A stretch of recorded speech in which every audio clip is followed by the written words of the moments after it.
Hello, hello, hello. How we doing, everybody? Welcome to Ask the Experts. You know what it is. You know what we do. I know you guys are missing Hassani. He's still not back yet. Sorry. You're just going to have to deal with us until he returns. Please just continue to send your well wishes to him and the one and only Miss Danielle.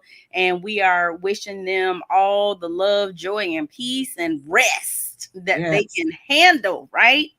And we're looking forward to their return. Thank you guys for joining us tonight. We are so excited that we already have questions in the feed. We have been asking for you to post your questions. Don't wait until the last 5 minutes before we're about to log off to give us questions. And so we asked and you delivered.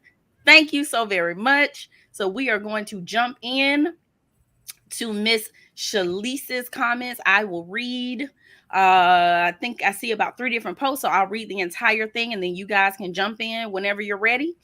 I'm posting my question now because her son has a basketball game. Okay, go ahead. Okay. And I may not be able to listen until later. What are some actions my husband can take to properly process his feelings of guilt, shame, and regret? He has put it away so that he can function, but that's not healthy. I don't know if I am the person who should help him because I am the face of his pain. Every time I broach the subject of finding healthy ways to release it, he says he can't relive what he did. So putting it away is his only option. Please help. Well, in all things, definitely a person has to have a will to really go through that process. You can't will it for him. You can't do the work for him, but it is good that he does have you as a partner who is concerned about him. So definitely continue to encourage him. Again, rely on your power source. If that's prayer, then definitely pray for him. But when it goes back to shame and guilt, those are some big topics to target because like Dr. Brene Brown mentions that, for example, guilt is I did something wrong. But shame is I'm a bad person because I did something wrong. And really helping him uncover, is he dealing more with shame or is he dealing more with guilt? Shame takes a lot longer to really work on, because if you think you're a bad person because of what you did, that goes back to your identity. Mm-hmm. And we're dealing with an identity crisis. And so that's why I said it, really helping him hone in and reminding him of who he is, and him with his own mouth really being able to connect back with the core of who he is, and knows that his actions, while having regret and being disappointed by, some of the things that occurred, really knowing that, that's 2 different levels of work there. So again, I know last night we mentioned some strategies to help people at least starting to start the process. Sometimes we do it with fine arts. We do it through visual representations of how they're feeling. So just really deal with feelings. And so that can be hard, especially for certain men who might have come up in an environment where sharing your feelings can be dangerous. Good point. Mm-hmm. Walter, did you have anything you want to add on that? I'm sorry, I saw you moving, so if you didn't know, good. No, I was just going to say too that I think it's important for Shalice to also remember that as some of the conversations are being had, and she notices the opportunities to address how that guilt and shame may be being experienced, and being honest with him about it in a loving and tactful way. And that can be, those types of things can be helpful in allowing a spouse to really recognize how it's impacting them when the spouse isn't necessarily trying to make them feel guilty about it, but really just trying to make them aware. And so, we talked last night about setting the atmosphere. So those type of non-threatening conversations where it's not a look, I need to talk to you about your actions and your behavior, and this is coming from your shame and your guilt. Those types of situations, they will automatically put a person on the defensive. Whereas when you allow him to kind of guide it into, hey, I'm having trouble sleeping at night, or I'm having this particular issue, and just ask the question, do you think it may be tied to so and so, or what do you think it may be? What would you attribute it to?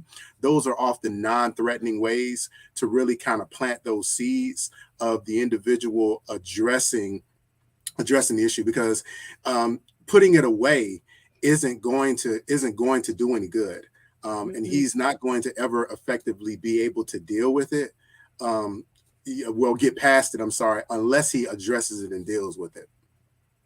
Agreed, 100%. I got to give a shout out to our brother Walter and Miss Nina said she is live from Detroit. She is testifying. I received the testimony, sis. We all do. Walter, I told what to do about my husband not wearing his ring. I prayed. We had this talk 4 times already, but I believed and I went to work. He is wearing his ring. I'm sorry. Can we just take a minute to celebrate that success? Yes, that is definitely a praise report. We receive it. Thank you so much, Nina. I can't even imagine what that feels like on your inside parts right now to have that victory. And I appreciate the fact that it was big enough for you to share with us. I think sometimes when we are going through so many things and we're dealing with such hard times, it's difficult to celebrate the little things, right? But the little things are big things because you're making progress and you're moving forward in a healthy direction. Guys, it is the Couples Academy Ask the Expert show. We're going to take a quick break and we will be back in just a moment.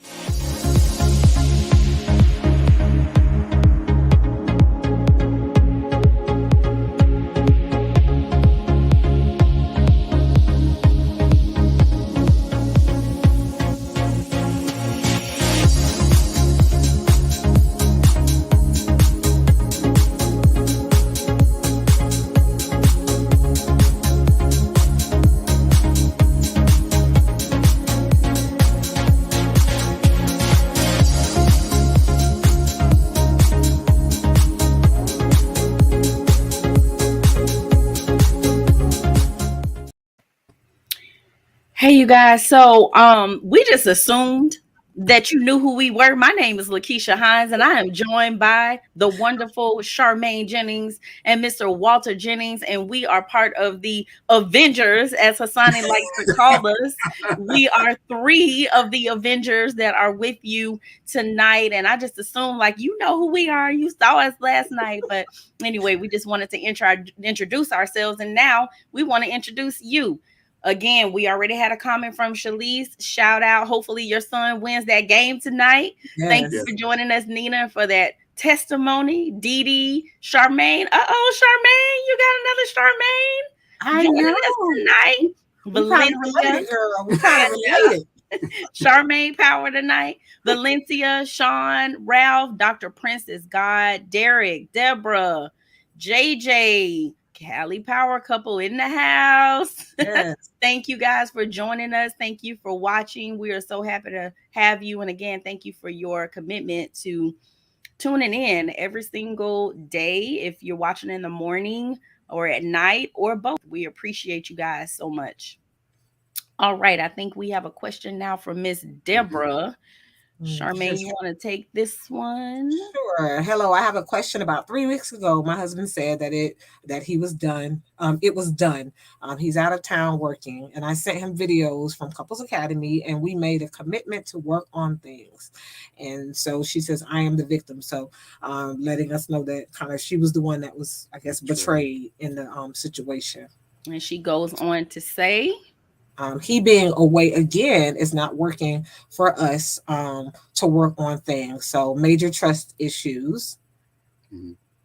And so So we have a situation where husband is regularly traveling out of town. So it can make it challenging to work on things, especially when he was the one that violated the trust in the relationship. Mhm.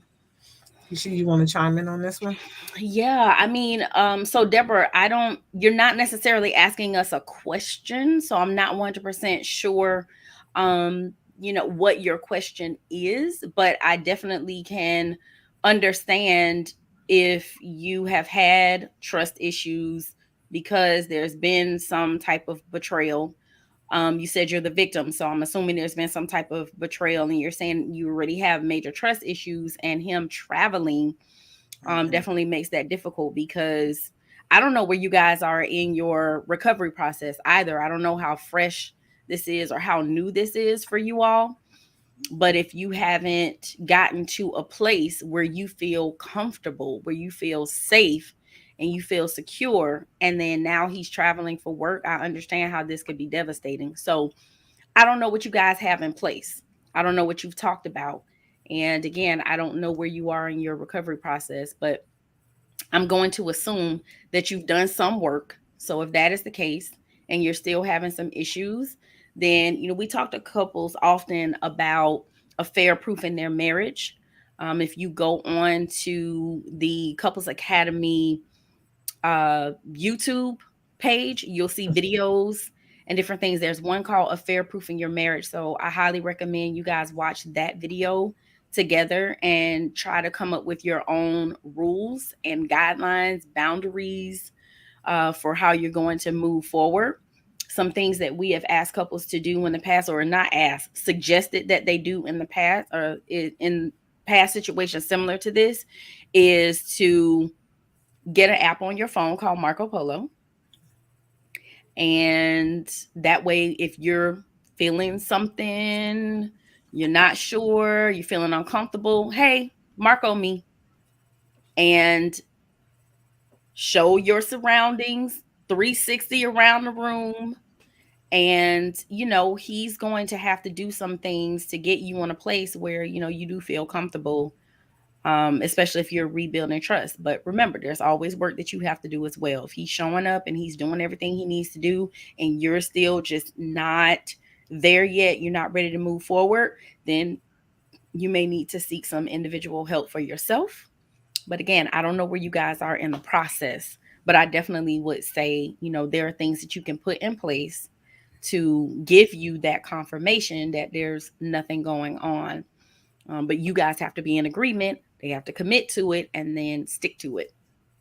Yeah, Keisha, I completely agree, and I was going to chime in too that we live in a day and age now where virtual and digital platforms, we can use those to our advantages. So even though he may travel from work, I would recommend setting aside some time during the evenings to actually have some visual time, Mhm. conversations, and of course the Couples Academy offers counseling via those particular platforms as well, the Zooms and the Microsoft Teams and all of that.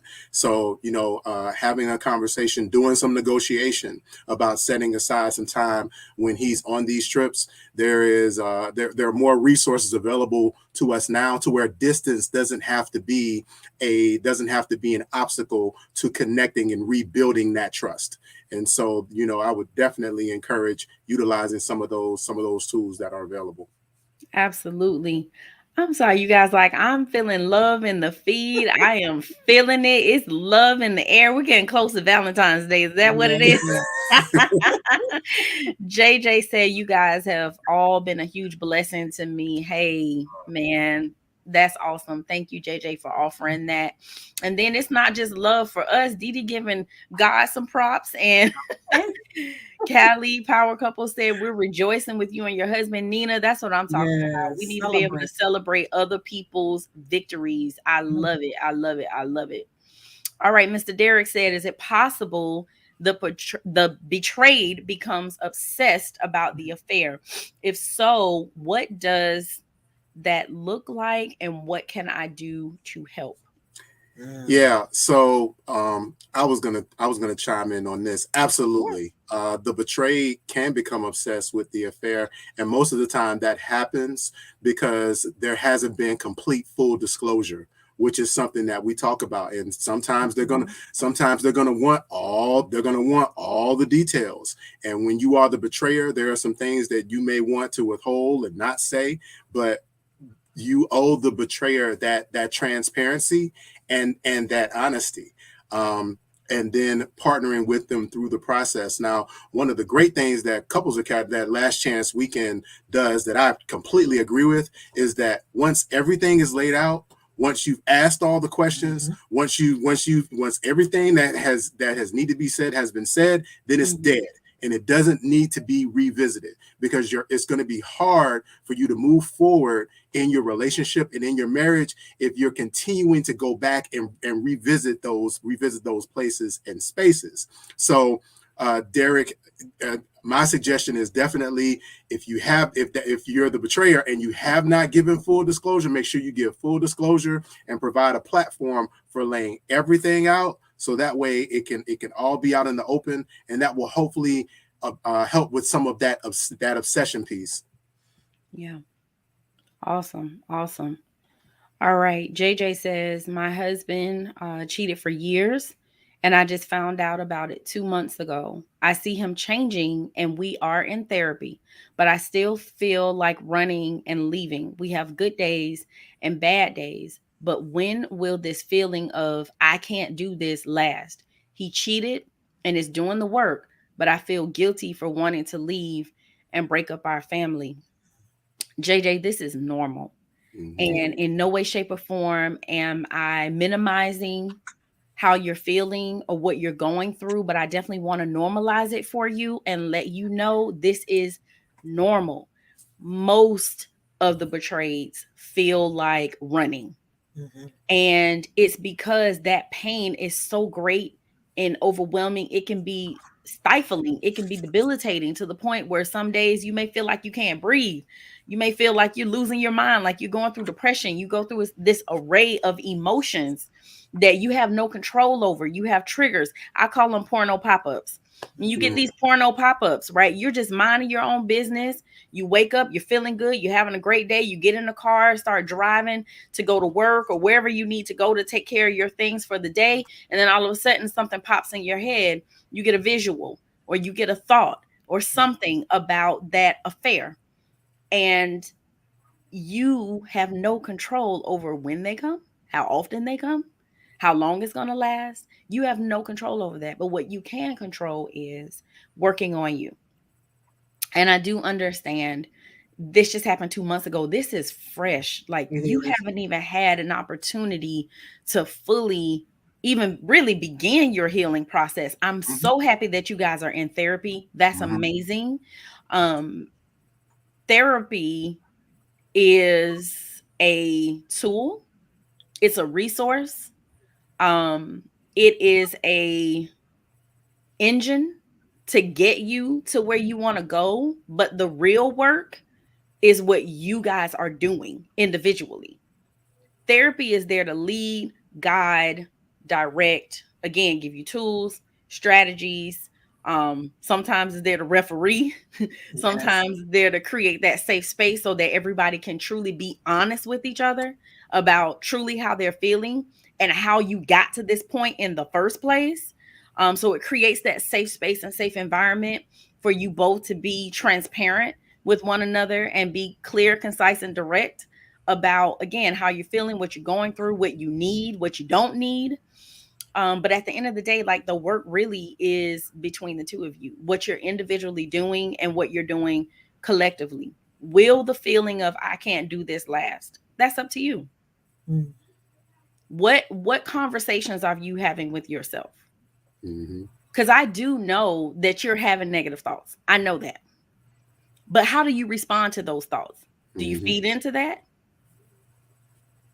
Do you agree with the negative thoughts?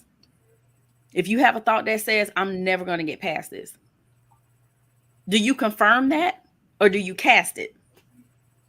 Because that's one of the things that you have to get in the practice of doing. You have to make up in your mind that either you want it or you don't. And if you say, I want this marriage, then that means that you're going to have to start casting out those negative thoughts. And you're going to have to start focusing all of your energy, all your attention into what it is that you want.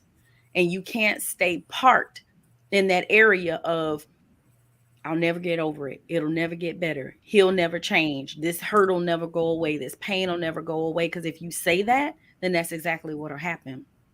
So feeling guilty about wanting to leave, that's because you have a family. When you say family, it's probably children involved. And Mhm. so feeling guilty, again, totally normal. But guilt should not be the thing to make you stay. Mhm. All right. And I So I'm know. gonna I'm gonna be quiet and let you guys chime in if you have anything that you want to add on today. I feel your heart though, JJ. Yeah. Yeah, I know. Nina, she has a response in the chat, transitioning into talking about children being involved in relationship challenges, and she says we're working on our marriage. Do we involve our son in this recovery? He is 8 years old. He has heard when hubby has been verbally abusive. We have not had a blowout since December the 28th, and so talking about our children, it can be a very touchy subject, but really, children, I want everybody to think back to when you were a child. How observant, how vivid is your memory Mhm. about different traumatic experiences that you Mhm. eyewitnessed or even ear witnessed in your Mhm. household? I Mhm. Absolutely. mean, some of us, we could write a book and go quote by quote by quote what we heard, what we saw, what we felt in that moment, every fear. And so I say that if we, even when we're not including our children in the conversation, they're involved Mm-hmm. in the conversation. So Nina, if it since this was placed on your heart to really even ask the question, just in one thing with children, they naturally seem to blame themselves for the Mhm. issues with their parents. Mhm. So I definitely encourage you to put some feelers out there with your son to say, what are some of your happiest times, at home, mom and dad, and just put some general feelings out there and see where your son is, because Mm-hmm. sometimes they learn about the communication dynamic from us as well. And so maybe he's ready to talk, maybe he's ready to be included, but he will definitely let you know um, if and when he is. But put the feelers out there. How does he feel about things when things aren't so good? See what he notices. But they're very observant. And I'm sure he could probably give you a mouthful about how he experiences when the energy is positive in the home and when the energy is the opposite. And we want to acknowledge too that for many of us, that what we're suggesting is a complete deviation from what we experienced growing up. Culturally, That yes. a child stays in a child's place. There are certain Mhm. conversations that you don't Mm, include children in. However, Mhm. as Charmaine mentioned, what we're seeing and what we are the oftentimes the result of are growing up in these cultures that were wrong. And now, but it's we grew up in dysfunction and mm, operated. Now our dysfunction is now functional mm, and is a part of Right. our norm, but that doesn't make it right. So Mm. I can't stress enough how important, Miss Nina, it is for you and your husband to have a conversation with your son about and giving him voice in what he's seeing, in what he's experiencing, and having a conversation with him about that, and especially for your husband, to talk about some of the things that his son is watching him do. Because again, these are things that are being ingrained in him as Right. particularly part of the norm, as Right. this is what I am supposed to do, and this is how I am supposed to conduct myself as a Mhm. man. And if you want to cut off some of those bad habits, they have to stop now. It Right. is easier to train children than it is to repair broken adults. mhm, So that is so important that that happens now. And even if your son, with the conversation that you have, exhibits signs that he may need to see a therapist, we recommend doing that. Absolutely, 100%. And I'm sorry, this is my space where I'm Right. super passionate about families and children. And what I will say to you, Nina, is you need to control the narrative. Hmm. Because the reality is, if you don't talk, then what's going to happen is your child is going to start putting things together in his mind. And we often know when children do that, and even us, right? When we are left to put things together on our own, we often piece together the wrong picture. So Hmm. you definitely want to make sure that you control the narrative and that you speak to your son in a way that he can understand, and language that he can understand. He does need to stay in the child's place in the sense that he doesn't need to know the details of Hmm. Right. what transpired between you Hmm. and your spouse, but Hmm. you guys definitely have to have a conversation with him and let him know something, especially since a lot of the arguments have transpired in his presence. Hmm. Absolutely. And Hmm. then really asking him questions about how do you feel about the Hmm. things that you heard, Mhm. Hmm. and you reframing, Absolutely. reshaping, and letting him know this is unacceptable. This is Mhm. Absolutely. not okay. This is not the way that you're supposed to speak to someone that you say that you love, and make sure that he understands that that's inappropriate behavior. Hmm. All right, Nina, you say the videos and prayer and ask the experts is helping. Awesome. Thank you. Thank Awesome. you. Continue to do your work though. And if it gets to a point where you plateau and you're no longer moving forward and you hit a stuck space, then we're here. Please reach Hmm. out. Mhm. Hmm. Please reach out. All Right. right, Ralph Ralph. says, "Oh, you're welcome for the laughs Oh last night." Lord, here come Ralph. Ralph done built the house now. Went on YouTube, learned how to build a house. Stop it. All right, we hear you. We're here for you, Ralph. He says, "You're welcome for the laughs last night. What is an easy way of showing your spouse that your change is permanent and that your love has only deepened and Mm, that you care about them?" Wow. Yeah, I'll say wow. two things, and yeah, shout out Ralph, and definitely Mm-hmm. enjoyed you last night. And so the first thing is that the best way to show that your change is permanent is to continue to exhibit consistency in that change behavior. That is so important that it begins to be a part of your new normal, and that they recognize that this isn't a phase. This is an improvement and a shift in their character. The second thing is to, as we talk about things like the five love languages, and just like you mentioned last night, with becoming like hands-on and learning new things, translate that into understanding what your partner's love language is, beginning to do new and different things for them. And that doesn't necessarily just mean buying them gifts, but it means being observant. It means, some of the things that you weren't doing before, beginning to do them and being mindful of those things, noticing little things, that really can show how not only your love has deepened, but your commitment to really growing and understanding how to love your partner better, and showing that you are committed to moving forward in a way that's saying that I wanna grow to love you more and more, and understanding you. And just as mentioned before, that with this book, I'm planning to get a PhD in knowing you. That's right. If you continue to do what you've always done, you'll continue to get what you've always gotten. So you got to be willing to show up different and do something different. Mm-hmm. All right, Chelsea, she says, in a toxic relationship for 13 years, married since last year because of our 12-year-old son. He had an emotional affair, and I have anger problems too, but I am so tired of trying, but don't want to give up. Where do I start? Chelsea, I have so many questions for you, sis. Mm-hmm. You said you've been in a toxic relationship for 13 years. What's going on there? Why is the relationship toxic? Is it on both sides? Is it because there's been infidelity for the entire 13 years? What's been going on for those 13 years? You got married last year, you said because of your 12-year-old son.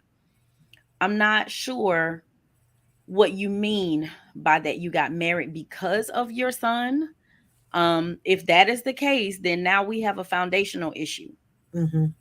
because the reason why we come together is because of other reasons that are not children. And that's kind of what we were talking about before. Actually, Walter, I think it was you Mm-hmm. talking about the previous generation and the way that they thought and the way that they moved and some of the things that they instilled in us. Oh, you get somebody pregnant, you better marry her, you better do Mm-hmm. right by Mm-hmm. her. But Right. that can't be the foundation of Mm-hmm. your marriage. That can be the thing that helps propel you forward, but it should have already kind of been in your mind that this is the person that I want to spend the rest of my life with. So again, we have a foundational issue already. And Mm-hmm. then you're saying he had an emotional affair. No disrespect, but I'm not surprised because it seems like there may not have been a deep connection, a strong Mm-hmm. connection between the two of you prior to getting married. And if anybody was pressured into getting married, that definitely can cause resentment and bitterness and anger. And you're not showing up in love in Mm-hmm. that way.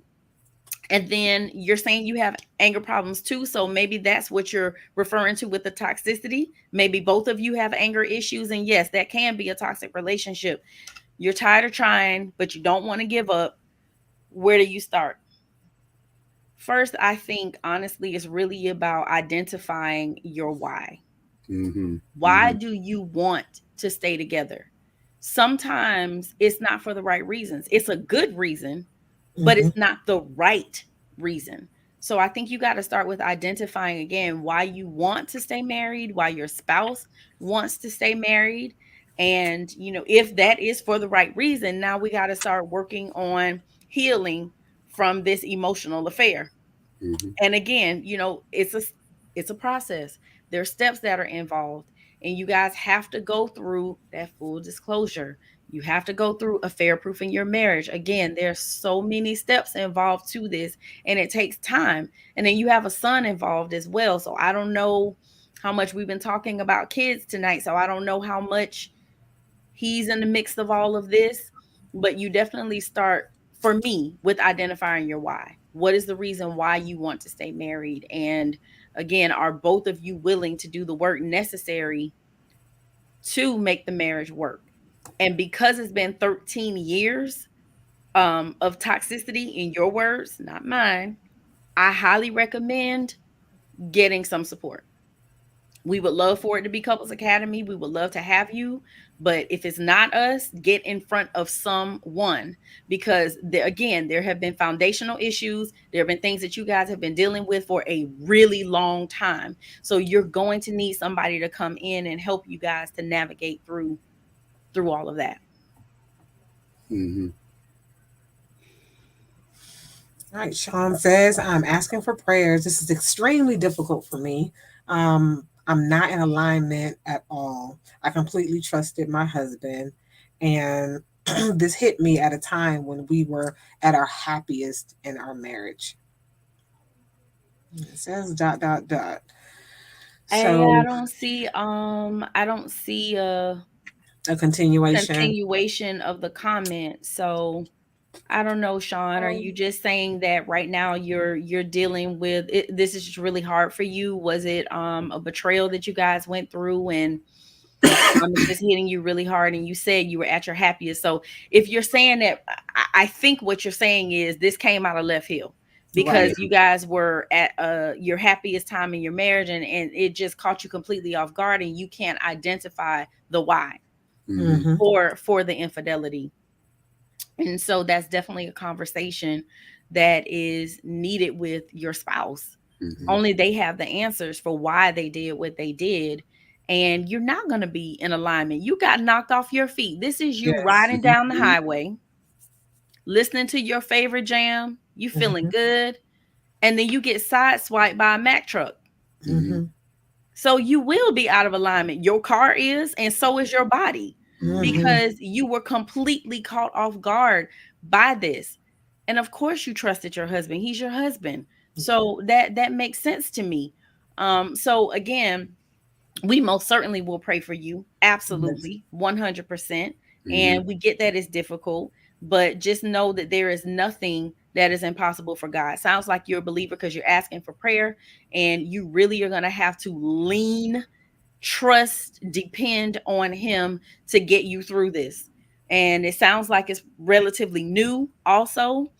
The next few weeks, months, it's going to be rough. It's definitely going to be. So you're going to need to rely on something bigger than you Mm-hmm. to help hold you up while you go through this transition. Please reach out. We're here for you. We definitely will help you. We would love to help you guys um, go through this process and help you navigate this. So many couples we've talked to, they're like, oh my gosh, I wish we would have come here first before trying to handle it on our own, because what they end up doing is still having to go back to day one anyway because it wasn't handled properly. So please reach out. Again, we would love to give you that support and definitely will keep you in our prayers. Mm-hmm. All right. Well, hi Lakeisha. Hey, Spark the Grill. You said you've been with your husband for 27 years. You are 41. You have 10 kids together, but I just now learned that he had an affair with a 23-year-old coworker and got her pregnant. Mm-hmm. First of all, sis, my womb is hurting for you and those 10 babies, those 10 children. I cannot even imagine what that is like. That in and of itself is ridiculously stressful. I have four, and some days I feel like I'm about to lose my whole mind. So the fact that you have 10, oh my gosh, shout out to you for Mhm. that. Mm-hmm. Finding out about an affair with a younger woman, a co-worker, and she's pregnant. That's the trifecta. And again, you go on to say you are lost, you don't know what to do. He wants to work on the marriage. You tried everything, but the triggers won't let me sleep. I just don't know how I'm going to get through this. And I feel like I'm going crazy. Typing with tears in your eyes, torn Mm, completely apart. He's all you know. mm, So, again, you guys have been together for a really long time. You have built a family together. And again, that analogy that I just gave about riding down the highway, minding your own business, feeling good, and you get sideswiped and hit by a Mack truck. I mean, I'm sure that that's what this has felt like for you. But then now, not only did you get hit by one, then another one came, and then a third one came because again, it's a coworker, they're younger, and there's a pregnancy. So you're trying to figure out what that's going to look like if this is in fact his child. I'm actually working with several couples right now who are dealing with a similar issue where infidelity has resulted from pregnancy. And there's definitely a way to go about handling that that's different from some of the things that some of the other couples are going through because they don't have a pregnancy that they have to worry about. So definitely, again, that is a different process. I can't give you that in a soundbite. I can't walk you through that in this space right here, but I will tell you with the triggers. There's different techniques that you can use, and one of them really is about casting, right? Where are you putting your energy? Mm-hmm. So when the thoughts come, you have a choice. You can either sit in that, stew in it, marinate in it, and then it's just going to continue to build and build and build and grow and grow and grow. And the next thing you know, you've been 2, 3, 4, 5, 6 hours, half your day is gone where you're just sitting in that hurt and that pain.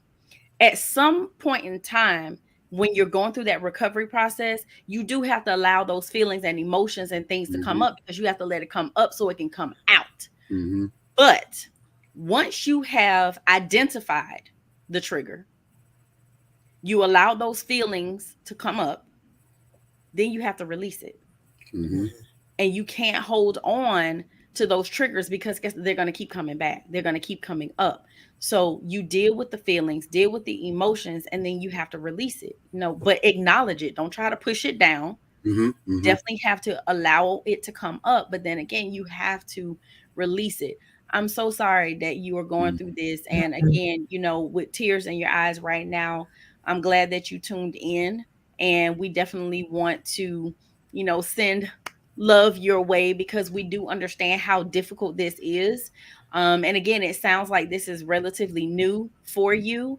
So you're totally where I expect you to be if it's Mhm. early on. Because again, it's one of those things where your world has just gotten shifted. It's like somebody dropped a bomb in the middle of your living room. So now you're just trying to pick up the pieces and it's devastating. So your sleep being interrupted, we know that our emotions and feelings and all of those things can have a physiological manifestation. So, Mhm. when you're dealing with so much hurt and pain and trauma, it definitely can affect your appetite. It can affect how you sleep. Sleep. It can affect how you think. Some people say they have brain fog, they can't function at work, they can't think clearly. Like it really takes a toll on your body and wreaks havoc on your body. So I don't know if you're a believer or not. If you are, I would say definitely you're gonna have to fall on your knees and you have to pray and ask for some strength from God. If you are Mhm. not a believer, then definitely I'm going to say that you're gonna have to get in front of someone, believer or not, you need support. But Mhm. definitely, if you are not a believer and you're trying to do this on your own, you Mhm. got to get in front of somebody that can help you through this process because it's a lot, Mhm. and it's a lot to try to navigate by yourself. Mhm. And so I hope that you will reach out and get support. I did want to add something about, when the partner says that they definitely want to work on the marriage, really asking them, you know, really making sure it's not just, oh, I apologize. Will you forgive me? I want to make the marriage work. Well, there's five languages of apology, and it's a process. It's a Mhm. journey. It's not just I did this. Will you forgive me? Mhm. It's expressing that regret. It's accepting responsibility because let's be honest, now because there's a pregnancy that came out of this, this is a journey now that we're involving now, the pregnancy, and now there's going to have to be continued communication with the Mhm. affair partner, so it's a lot. But then making restitution, how to make it right. I mean, it's going to be a journey, so definitely allow yourself um, to allow us to help and provide that support. Yeah.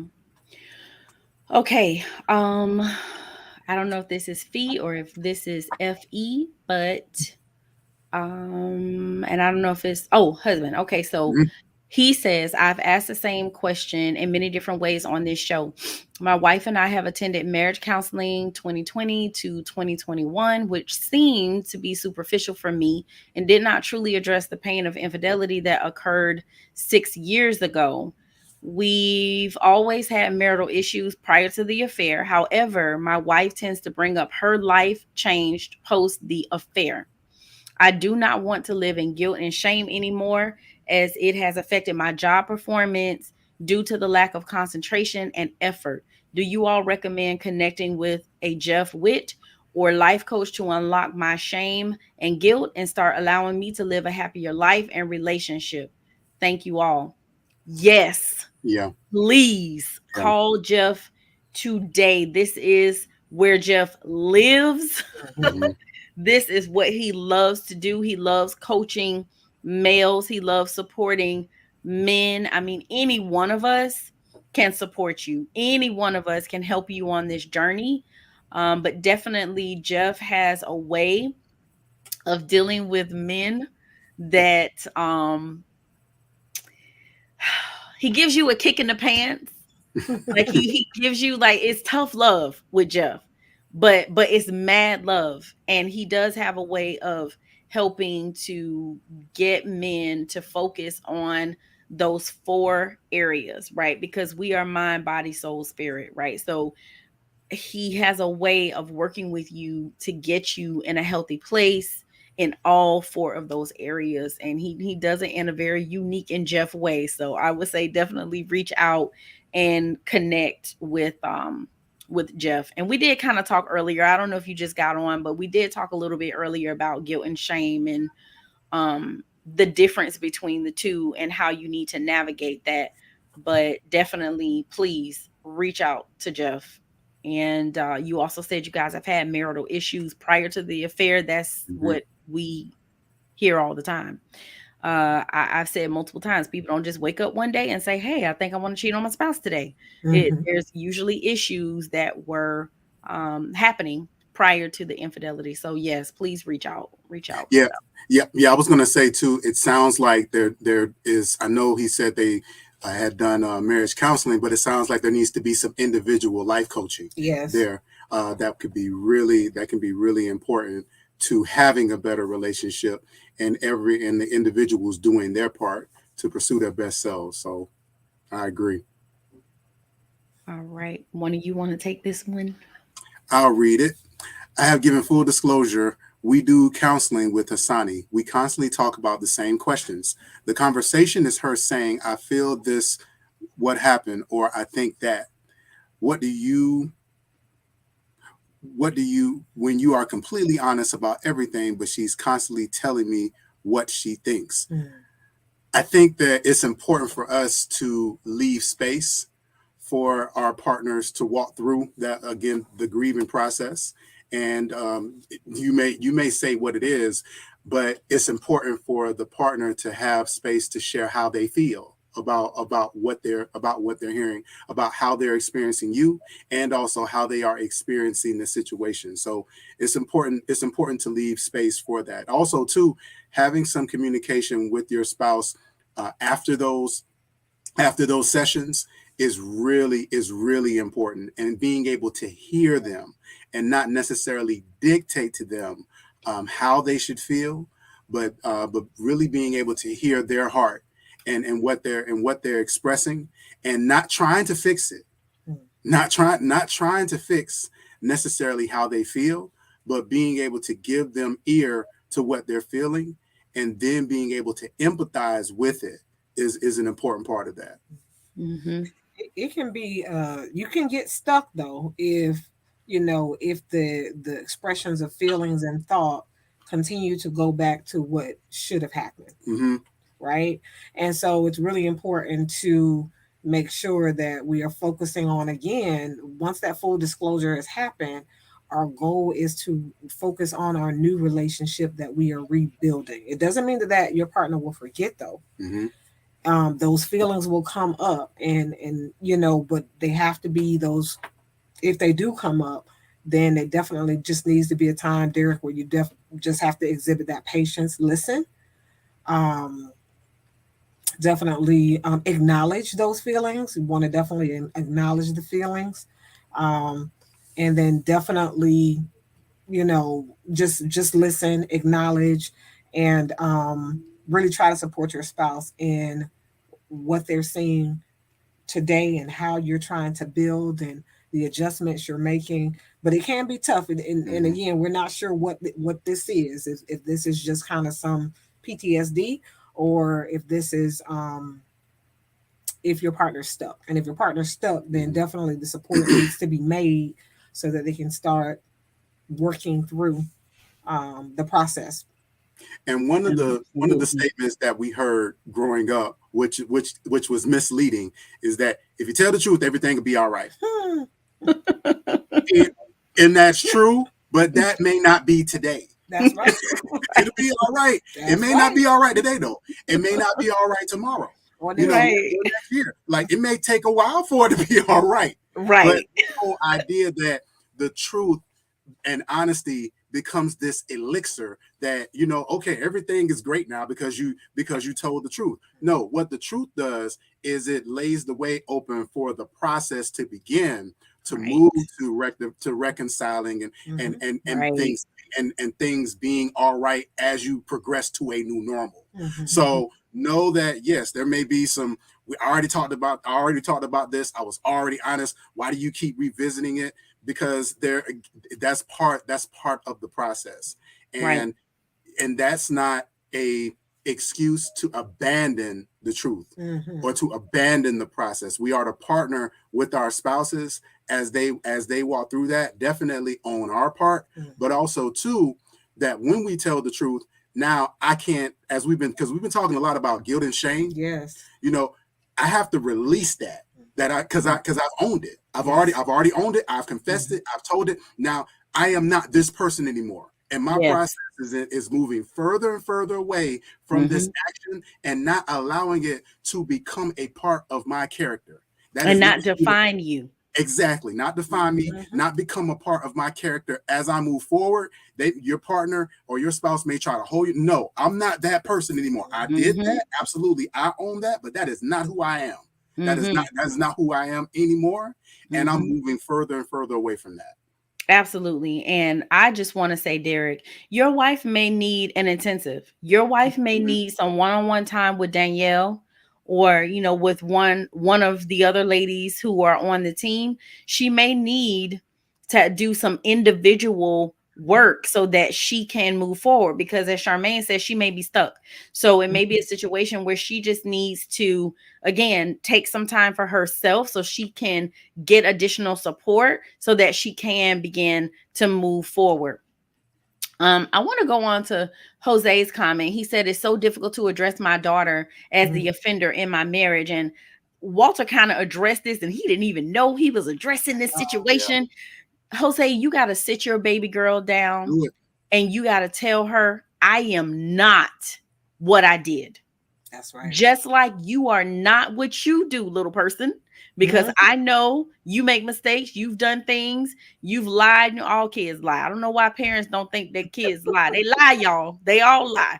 So you've done things. You said things, you know, that you know were wrong or whatever, but that's not who you are. It's what you did. So you have to be clear with your daughter. Let her know you made a mistake. Be honest with your child. Again, you don't have to go into the details of everything that you did, but you do want to be honest, and you do, again, you control the narrative. You explain to your daughter that, yes, daddy made a mistake. I feel horrible about what I did, and I am working every day to try to make it up to mommy, or, you know, take care of mommy, or whatever it is. I don't know the age of your child. So, you know, you have to use the language that's appropriate to wherever they are developmentally, but definitely don't ignore it. Don't try to talk around it. Don't try to sweep it under the rug, because again, kids will begin to put their own stories together, and you don't want her to do that. So sit down with your daughter and just be honest. Speak from your heart and let her know there's nothing she did wrong. Nothing is her fault. That again, you are not what you did. You made a mistake. And we all do. You live long enough, you're gonna make some mistakes. And I wanted to chime in as a father too, Jose. I trust me, I empathize with you. That is a hard conversation to have, because as a father, you know, when you have daughters, you want to be seen as the superhero. You want to be seen as the Superman. You know, you want to set a good model and example for them, and you're gonna fall short. You know, you're gonna make some mistakes, but where I believe that the value of us as fathers, and where we really help to impart love with our children, is being able in those moments to sit down with them in the midst of our mistakes, in the midst of the challenges that we're walking through, is being honest. And as Keisha mentioned earlier, being able to say, this is what I did, and I messed up, but that's not who I am, and you're going to make mistakes too, even though this is not about your mistakes, but this is about me owning what I did, but also moving forward. And that's an example for them as well, and teaching them how to own their challenges, and teaching them how to not give up on themselves when they disappoint themselves. So in those conversations, it may be disappointing, it may be challenging, because we feel like we're tainting this image of who we are in the eyes of our children. But what we are doing is really instilling and imparting a life lesson in them that is going to be so important as they grow older. You fall Absolutely. down. You fall down 7 times. You get up 8. Absolutely. And I'm telling you right now, something else that is, I think, critical in this conversation with your daughter, what you would be doing is teaching her how not to be in a place of judgment. Yes. And that's something that we do. I did it. I know people who've done it. We judge our parents. And it's not until you become a parent that you realize, God dog it, this parenting stuff is difficult. It is hard, but it's easy for us before we become parents to judge the things that they did, to judge the decisions that they made, and to judge their viewpoints and how they think. And that time that they were raised in was so different from ours. So what you're doing when you sit with your daughter is you're letting her know that it's not okay to be in judgment, right? You can have an opinion and that's fine. You can be upset with me. That's fine. But the judgment is something that you will help her to deal with as you explain to her that that's not who I am. It's what I did. So it's critically important to have that conversation. Good luck Yeah. with that. Just speak from your heart. Yeah. Don't make excuses Mm-mm. and Listen, just keep it real. and I'll tell you too, one last thing. When you do that, what that also does is that becomes a moment of accountability in you, and it helps you to not go back to whatever it is that you did, because you in that moment you're like, I do not want to have to do this again. Mm, So doing that becomes so important. And that's why it's so important to do your due diligence, to mhm. confess and make it known. Because when you really do that and you have to sit people down and own that, you really don't want to continue to you don't want to relive that moment again when you're Right. really completely honest about something. Right. Absolutely. All right, Sugar Mama, what is it about women that a majority of us feel like we have to stay or forgive? Men will drop you like they never knew you. Well, you Okay. better tell the truth, sugar mama. Well, there's some truth to that. Ooh, there is. Man, I and I don't, I think there's a lot of research out there about the differences in gender and things like that. But I think it, and while that may be true statistically, that women may seem to be more forgiving and will stay in their relationships and be a little bit more committed to the process and the journey. I will say that, you know, we know there's a lot of things out there in society that's happening that may be on one or other end of the spectrum. But I will say this: I always try to operate, and I really encourage you to operate as well. You have to look at yourself in the mirror at the end of the day. You have to really Mhm. own your choices and your Yes. decisions. And um, people stay and they go for very different reasons. Mhm. And I think it's just important to be present, love how you want to be loved, forgive how you want to be forgiven.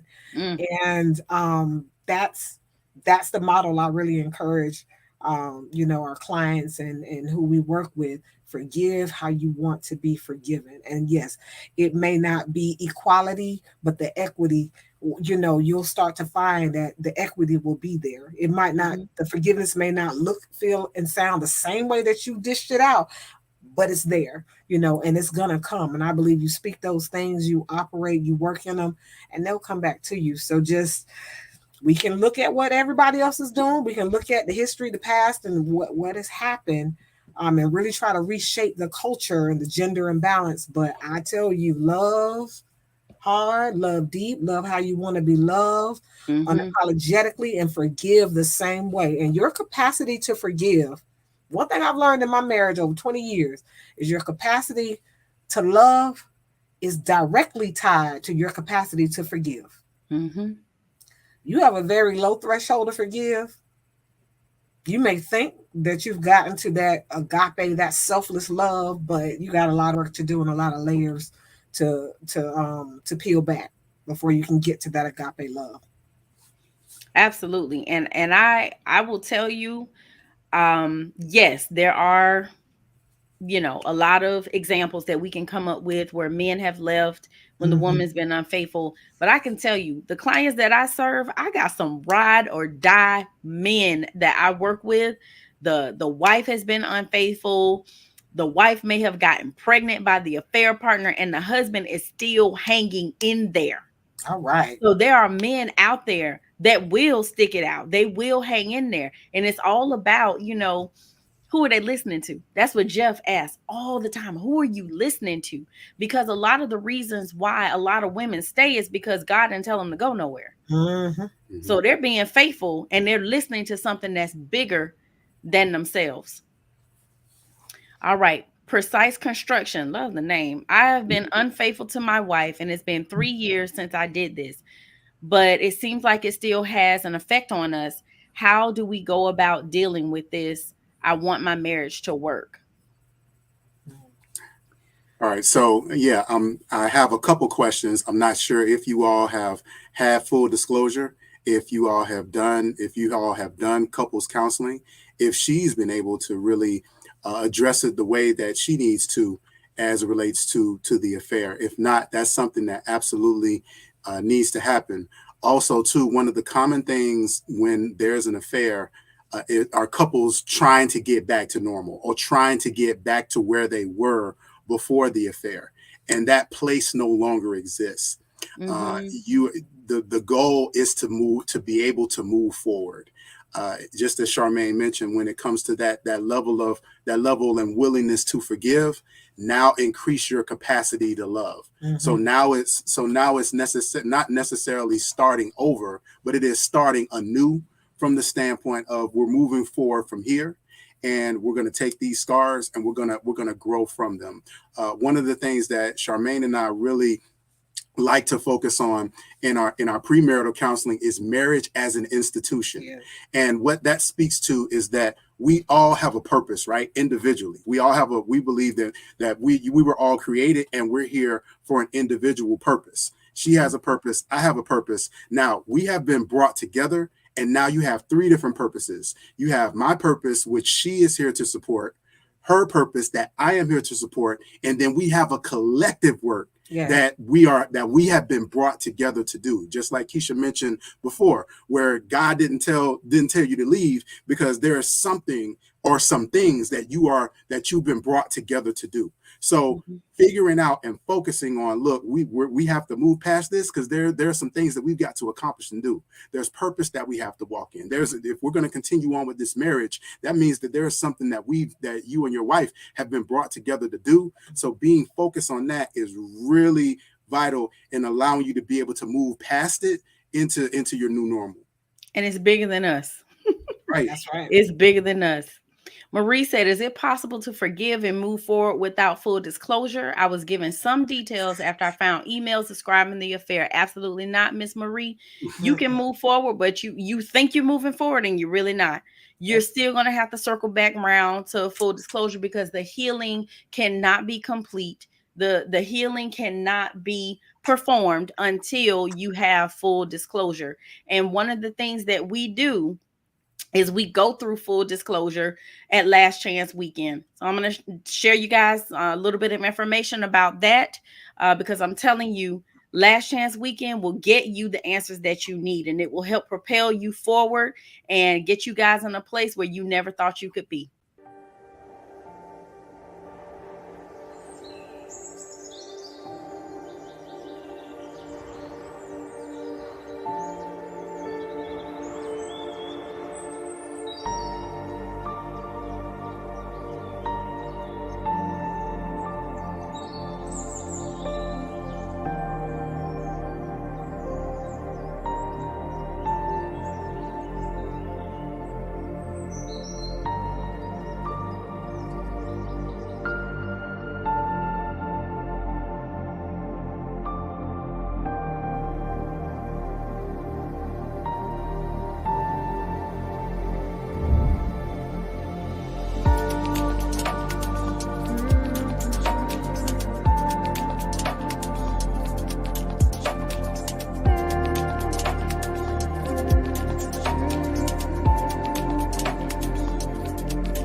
All right, all right. I cannot stress to you guys enough the importance of getting to Last Chance Weekend. We've talked about the month of February and how it's the love month, and we really want you guys to get back to the love. We want you to get to a place where you are healing from the hurt and pain of infidelity.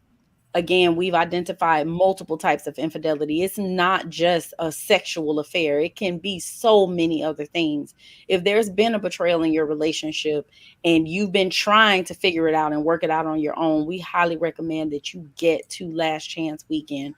And if you cannot, we still recommend that you schedule a private marriage intensive for yourself or call us for individual sessions. We're here to support you. We're here to help you. We want to say thank you for tuning in tonight. Hopefully, you guys took away some good things for you to help you and motivate you and push you forward in your marriages as you continue to navigate through recovery. And again, we just want to thank you for your faithfulness for watching. We're sending good vibes to Hassani and Danielle in Mexico. And we hope to see you here again tomorrow. All right. Good Everybody. night, you guys. Bye. Good night. Good night. Good night.